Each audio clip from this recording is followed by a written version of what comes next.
এইমাত্র শেষ হলো 2022 সালের মাধ্যমিক ইতিহাস পরীক্ষা, আর আমি সুহিত চক্রবর্তী এই প্রশ্নের সম্পূর্ণ ও নির্ভুল সমাধান নিয়ে হাজির হয়েছি তোমাদের নিজস্ব ইউটিউব চ্যানেল চক ডাস্টার একাডেমিতে। তো চলো সরাসরি এবারে আমরা প্রশ্নপত্রে চোখ রাখবো। দেখো, আমরা দেখতে পাচ্ছি বিভাগ ক, সঠিক উত্তরটি নির্বাচন করো। 1.1 সত্যজিৎ রায় যুক্ত ছিলেন আমরা জানি শিল্পচর্চার ইতিহাসে। আচ্ছা, রেশম আবিষ্কৃত হয় চীন দেশে। তারপরে দেখো, নিষিদ্ধ শহর বলা হয়, এটা হবে লাসা। নিষিদ্ধ শহর বলা হচ্ছে লাসাকে। বঙ্গদর্শন সাময়িক পত্র ছিল একটি মাসিক পত্রিকা। বঙ্গদর্শন সাময়িক পত্র ছিল একটি মাসিক পত্রিকা। আচ্ছা, তারপরে দেখো, নীলদর্পণ নাটকটি কোথায় ছাপা হয়েছিল? নীলদর্পণ নাটকটি ছাপা হয়েছিল ঢাকায়। রামমোহন রায়ের পরবর্তীকালে ব্রাহ্ম সমাজ পরিচালনা করেন কে? দেবেন্দ্রনাথ ঠাকুর। পরের প্রশ্ন দেখো, বাঙালি পরিচালিত প্রথম সংবাদপত্র কোনটি? এটা হবে বাঙাল গেজেটি, গঙ্গা কিশোর ভট্টাচার্যের বাঙাল গেজেটি। নেক্সট প্রশ্ন, কলকাতা বিশ্ববিদ্যালয়ের প্রথম মুসলিম স্নাতক কে ছিলেন? অপশন হবে গ দেলোয়ার হোসেন আহমেদ। নেক্সট, ঔপনিবেশিক অরণ্য আইনের বিরুদ্ধে সংগঠিত একটি আদিবাসী বিদ্রোহ হচ্ছে রুম্পা বিদ্রোহ বা রম্পা বিদ্রোহ, অপশন ঘ। নেক্সট, সন্ন্যাসী বিদ্রোহ কথাটি প্রথম ব্যবহার করেন? অপশন খ জেমস মিল। অপশন খ জেমস মিল। 1.11 সবচেয়ে দীর্ঘস্থায়ী কৃষক বিদ্রোহ, যে 4টি বিদ্রোহ দেওয়া হয়েছে এর মধ্যে নিঃসন্দেহে ফরাজি বিদ্রোহই সবচেয়ে দীর্ঘস্থায়ী। নেক্সট, মীর নিসার আলী নেতৃত্ব দিয়েছিলেন আমরা সবাই জানি বাংলার ওয়াহাবি আন্দোলনে বা বারাসাত বিদ্রোহে। তারপরেরটা দেখো পরের পাতায়, 1.13 রাষ্ট্রগুরু নামে পরিচিত ছিলেন সুরেন্দ্রনাথ বন্দ্যোপাধ্যায়। তারপরে মহাবিদ্রোহকে কৃষক বিদ্রোহ আখ্যা দিয়েছেন শশীভূষণ চৌধুরী। আনন্দমোহন বসু ছিলেন ভারত সভার সচিব বা প্রথম সম্পাদক। পরেরটা দেখো, বন্দে মাতরম সঙ্গীতটি রচনা করেন বঙ্কিমচন্দ্র চট্টোপাধ্যায়। নেক্সট, বসু বিজ্ঞান মন্দিরের প্রতিষ্ঠাতা জগদীশচন্দ্র বসু অধ্যাপক ছিলেন কোন শাস্ত্রের? পদার্থবিদ্যার তিনি অধ্যাপক ছিলেন। পরেরটায় আসছি, বেঙ্গল ইঞ্জিনিয়ারিং কলেজ প্রতিষ্ঠিত হয়েছিল 1856 খ্রিস্টাব্দে। আসছি পরের প্রশ্নে, জাতীয় শিক্ষা পরিষদ 1906 এর প্রথম সভাপতি ছিলেন রাসবিহারী ঘোষ। নেক্সট, দিগদর্শনের সম্পাদক ছিলেন জোশুয়া মার্শম্যান। অপশন খ জোশুয়া মার্শম্যান। এই গেল আমরা দেখতে পাচ্ছি বিভাগ ক। এবার দেখো বিভাগ খ, তারপরে বিভাগ গ, ঘ এবং এই সব বিভাগে আমরা আসব। তার আগে তোমাদের একটা অন্যরকম জিনিস দেখাচ্ছি। আগে দেখো আমরা বিভাগ ঘতে আসছি। বিভাগ ঘতে দেখো যেই প্রশ্নগুলো দেওয়া হয়েছে সাধারণত কিন্তু এই প্রশ্নগুলো চেনা ছকের একটু বাইরেই দেওয়া হয়েছে। তার মধ্যেও যেই কথাটা না বললেই নয়, তোমরা জানো এখানে মোট 8টা প্রশ্ন দেওয়া হয়েছে, দুটো বিভাগে 4টে করে, অন্ততপক্ষে 2টো করে, মোট আমাদের 6টা প্রশ্নের উত্তর আমাদের এখানে দিতে হবে। সেই যে 6টা প্রশ্ন আমাদের উত্তর দিতে হবে, সেই 6টা প্রশ্নই কিন্তু আমার লেখা এই সম্রাট এক্সক্লুসিভ সাজেশন মাধ্যমিক 2022 এই বই থেকে হুবহু কমন এসছে। আমি তোমাদের এক্ষুনি বইয়ের প্রশ্নপত্রের সাথে বইয়ের পাতা বা পেজ নাম্বার মিলিয়ে আমি তোমাদের এক্ষুনি দেখিয়ে দিচ্ছি। দেখো, প্রথম যে প্রশ্নটা, 19 শতকের বাংলায় নারী শিক্ষা বিস্তারে রাজা রাধাকান্ত দেবের ভূমিকা। আচ্ছা, এই 6টা প্রশ্নের মধ্যে, এই 8টা প্রশ্নের মধ্যে 6টা প্রশ্ন হুবহু বই থেকে কমন এসছে। আর যে 2টো প্রশ্ন আছে, সেই 2টো প্রশ্ন হুবহু কমন না হলেও সেগুলো 2 মার্কসে ছিল বইয়ের মধ্যে, সেখান থেকে আমাদের 4 মার্কসে লিখতে হতো।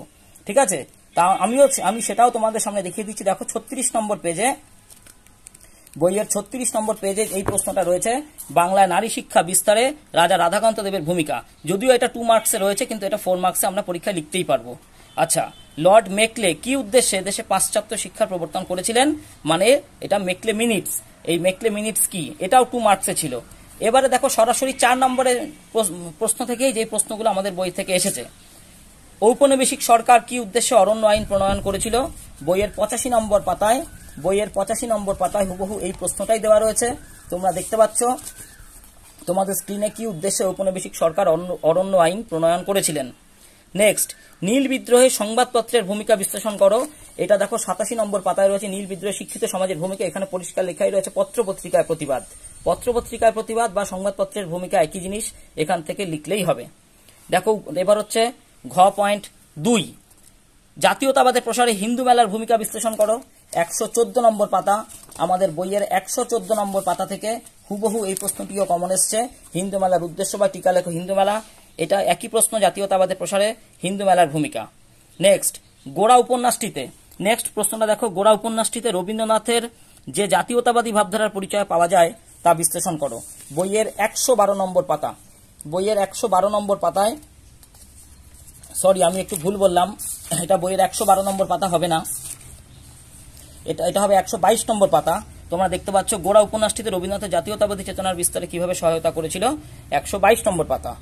তারপরে দেখো ছাপাখানা, তারপরে দেখো পরের প্রশ্ন, ছাপাখানা বাংলা শিক্ষার বিস্তারে কিরূপ পরিবর্তন করেছিল, এটা আমাদের বইয়ের 143 নম্বর পাতা থেকে একেবারে হুবহু কমন। ছাপাখানার সাথে শিক্ষা বিস্তারের সম্পর্ক বা ছাপাখানা বাংলা শিক্ষা বিস্তারে কিরূপ পরিবর্তন এনেছিল, একদম সেম প্রশ্ন। তারপরে বাংলায় ছাপাখানার বিকাশে গঙ্গা কিশোর ভট্টাচার্যের ভূমিকা, এটাও আমাদের বই থেকে এসেছে। এই দেখো, বাংলা মুদ্রণ শিল্পের বিকাশে গঙ্গা কিশোর ভট্টাচার্যের অবদান। তোমরা পরিষ্কার দেখতে পাচ্ছ 8টা প্রশ্নের মধ্যে 6টা প্রশ্ন আমাদের বই থেকে হুবহু কমন, বাদ বাকি 2টো প্রশ্ন 2 মার্কসের থেকে একটু ঘুরিয়ে এসছে। ঠিক আছে, সুতরাং আমাদের দেখো এই বাজারেও যখন অন্যান্য বইগুলো ডাহা ফেল, সেইখানে আমাদের সম্রাট এক্সক্লুসিভ সাজেশনস মাধ্যমিক 2022 এই বই কিন্তু সসম্মানে উত্তীর্ণ। আচ্ছা, এবারে আসছে 8 নম্বরের প্রশ্নে, বিভাগ উমা।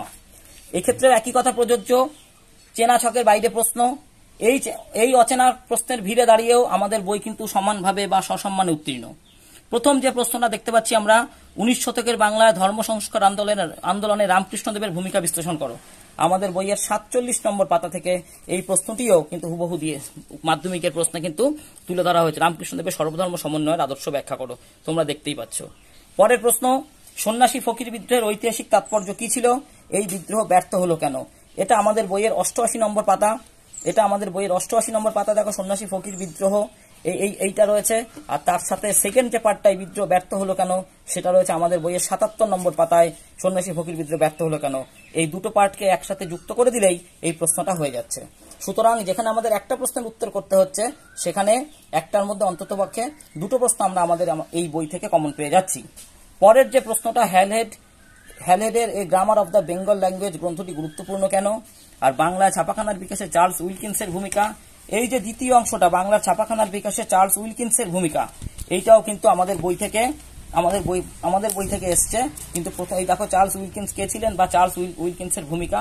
সুতরাং এটা আমি আর আলাদা করে দেখালাম না, যেহেতু প্রথম অংশটা আমাদের বই থেকে সেইভাবে আসেনি বলে। আচ্ছা, এবারে আমরা যাচ্ছি বিভাগ খ, উপবিভাগ 2.1। কোন বছর সোমপ্রকাশের প্রকাশনা সাময়িকভাবে বন্ধ হয়ে যায়, এটা আমরা জানি 1878 খ্রিস্টাব্দে লর্ড লিটনের ভার্নাকুলার প্রেস অ্যাক্টে। কলকাতায় ঔপনিবেশিক স্থাপত্যগুলির যে কোনো একটির উল্লেখ করো, এটা আমরা অনেক কিছুই লিখতে পারি, ভিক্টোরিয়া মেমোরিয়াল, কলকাতা হাইকোর্ট, যে কোনো একটা কিছু লিখলেই হবে। রেভারেন্ড জেমস লং কোন অপরাধী সাব্যস্ত হয়েছিলেন, নীল দর্পণের ইংরাজি অনুবাদের প্রকাশের মামলায় বা ইংরাজি অনুবাদ সংক্রান্ত মামলায়। বিদ্যাহারাবলী গ্রন্থটি কে রচনা করেন, ফেলিক্স কেরি। এই সমস্ত প্রশ্নগুলির উত্তরও কিন্তু আমাদের এই সম্রাট এক্সক্লুসিভ সাজেশন বইতে প্রত্যেকটাই কিন্তু আমাদের এই বইতে তোমরা খুঁজে পেয়ে যাবে। নেক্সট আসছি ঠিক ভুল, উপবিভাগ 2.2। ভারতে প্রথম কামান ব্যবহৃত হয় পলাশির যুদ্ধে, এটা মিথ্যা বা ভুল। 1911 খ্রিস্টাব্দে মোহনবাগান ক্লাব আইএফএ শিল্ড জয়লাভ করেছিল, এটা সত্য। নেক্সট পরের প্রশ্ন, প্রথম বিধবা বিবাহ করেন শ্রীশচন্দ্র ন্যায়রত্ন, এটা হবে শ্রীশচন্দ্র বিদ্যারত্ন, তাই এটা ফলস। আচ্ছা, ল্যান্ড হোল্ডার সোসাইটির অন্যতম সম্পাদক ছিলেন প্রসন্ন কুমার ঠাকুর, এটা সত্য। এবার আমরা আসছি উপবিভাগ 2.3, ক স্তম্ভের সঙ্গে খ স্তম্ভ মেলাও। দেখো, ক স্তম্ভে যেটা প্রথমে রয়েছে লর্ড রিপন, এটা হবে এপাশ থেকে হান্টার কমিশন, 1882 খ্রিস্টাব্দে তিনি এটা গঠন করেছিলেন। তারপরে দেখো, রাজা রামমোহন রায়, এটা হবে অ্যাংলো হিন্দু স্কুল। দ্বারকানাথ ঠাকুর, এটা হবে জমিদার সভা বা তিনি জমিদার সভার সাথে যুক্ত ছিলেন।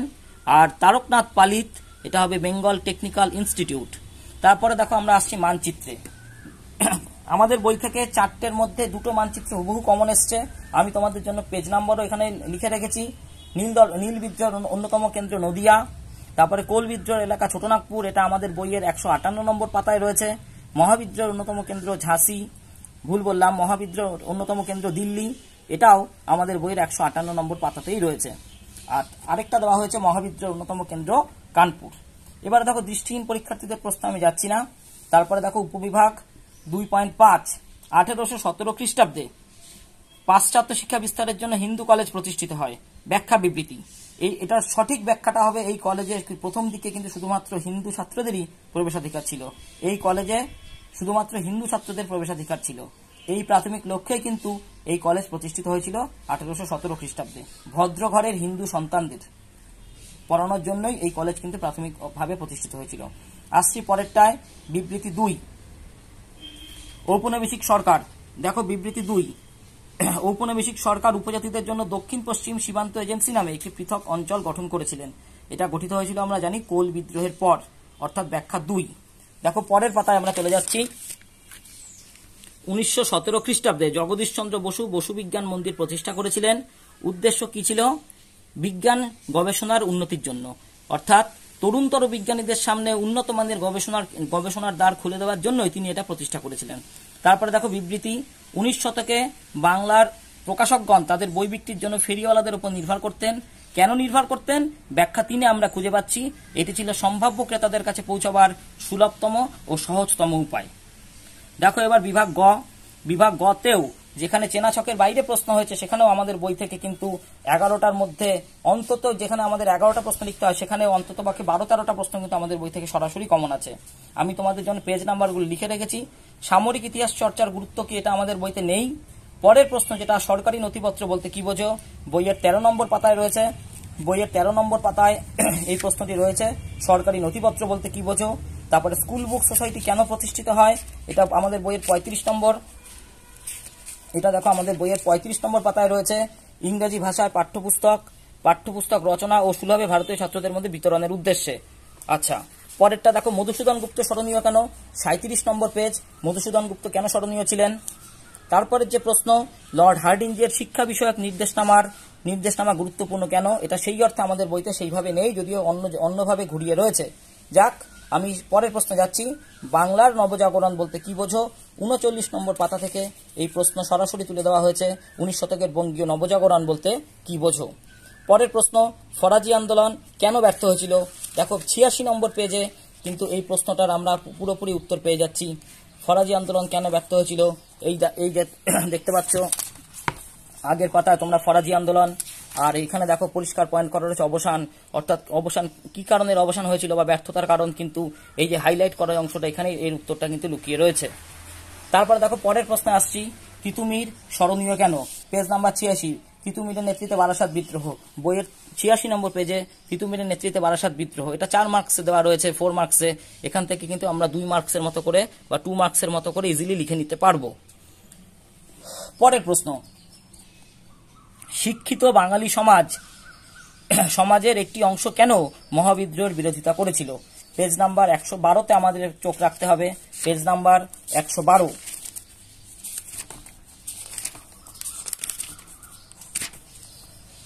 1857 সালের মহাবিদ্রোহে শিক্ষিত বাঙালি সমাজের মনোভাব কিরূপ ছিল, অর্থাৎ তারা এই বিদ্রোহকে কেন সমর্থন করেনি, এটাও 4 নম্বরে বইতে দেওয়া রয়েছে। এখান থেকে আমরা 2 মার্কসের জন্য পরিষ্কারভাবে লিখে নিতে পারবো।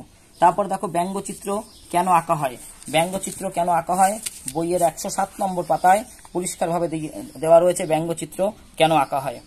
তারপরে নবগোপাল মিত্র কে ছিলেন, এটা সেইভাবে আমাদের বইতে পরিষ্কারভাবে দেওয়া নেই। পরের প্রশ্নে আসছি, 19 শতকে বাংলায় জাতীয়তাবাদের বিকাশে বঙ্কিমচন্দ্রের ভূমিকা কি ছিল? এখানে দেওয়া হয়েছে আনন্দমঠ উপন্যাস জাতীয়তাবাদী ভাবধারাকে কিভাবে প্রসারিত করেছিল বা উদ্দীপ্ত করেছিল। একই প্রশ্ন, বঙ্কিমচন্দ্রও যা আর আনন্দমঠ তার অন্যতম সৃষ্টি আনন্দমঠ উপন্যাস, একই জিনিস এখানে লিখলেই হয়ে যাচ্ছে। তারপরে জাতীয় শিক্ষা পরিষদ কেন প্রতিষ্ঠিত হয়েছিল?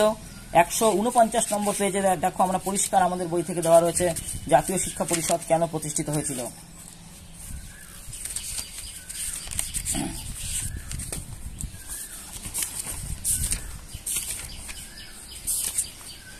দেখো উদ্দেশ্য, জাতীয় শিক্ষা পরিষদের মূল উদ্দেশ্য ছিল বিদেশি নিয়ন্ত্রণ মুক্ত শিক্ষা ব্যবস্থার প্রচলন এবং বিজ্ঞান ও কারিগরি শিক্ষার প্রসার। একদম উদ্দেশ্য পয়েন্টস করে পরিষ্কারভাবে দেওয়া রয়েছে আমাদের বইতে। তারপরে বিদ্যাসাগর 60 বলতে কি বোঝো, আমাদের ঠিক পরের পাতা অর্থাৎ 150 নম্বর পেজে তাকাতে হবে। এই যে বর্ণমালার সংস্কার যে পয়েন্টটা করা রয়েছে তার মধ্যে দেখো বিদ্যাসাগর 60 পুরো পরিষ্কারভাবে চিহ্নিত করা রয়েছে হাইলাইটার দিয়ে। এই যে 4 লাইন রয়েছে এটাই বিদ্যাসাগর 60-এর উত্তর, অর্থাৎ বিদ্যাসাগর বর্ণমালার যে নতুন সংস্কার করেন এক কথা তাকেই বলা হতো বিদ্যাসাগর 60। তারপরে দেখো পরের প্রশ্নে, বাংলার ছাপাখানার বিকাশে লাইনোটাইপ প্রবর্তনের গুরুত্ব কি? 138 নম্বর পাতায় বাংলায় লাইনোটাইপ প্রবর্তনের গুরুত্ব।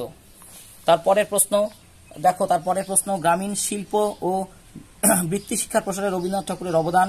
এটা রবীন্দ্রনাথের যে ব্রড কোশ্চেনটা আমাদের বইয়ের মধ্যে রয়েছে, রবীন্দ্রনাথ ঠাকুরের ব্রড কোশ্চেনটা যে আমাদের বইতে রয়েছে, আমি তোমাদের দেখিয়ে দিচ্ছি।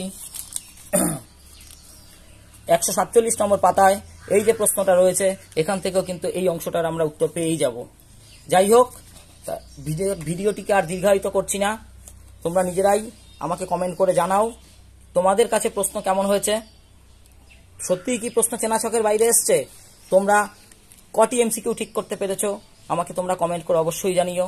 আর ভিডিওটি ভালো লাগলে লাইক আর শেয়ার করে দিও। ধন্যবাদ।